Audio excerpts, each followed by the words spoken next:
So I had this couple come in. The husband's upset because the lady is traveling for the startup company. And she says to him, I'd like to we could just share a room with Bob on the road because it'll save the company money. It'll be queen beds, but they'll share the one bed together. Well, he had a problem with that, okay? I think I would have a problem with that.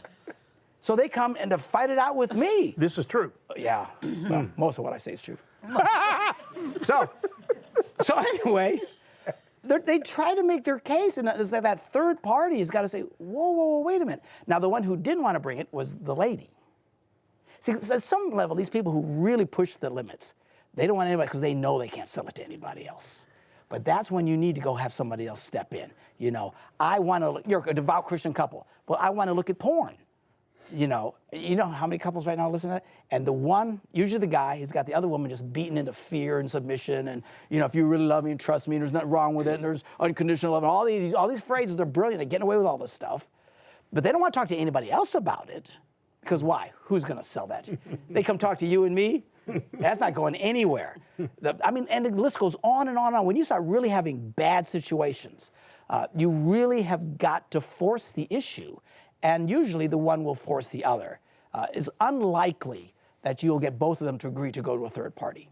At some point, And that's sad. And it is sad. But that's where the other one needs to really force the issue.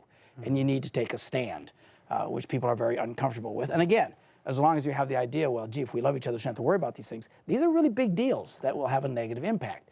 So all I'm trying to say is, look, if you've got to have whatever word you want to use, conditions, rules, guidelines, absolutes, whatever, everybody has to have this, or your relationship cannot survive. If you don't have rules with your children, you will raise hellions. If you don't have rules for your teenagers, they'll destroy themselves. And if you think you can have a marital relationship where everybody just does whatever they want, no one has to answer to anybody else, you are delusional, and it is destructive. We need to get back to some just basic foundational rules.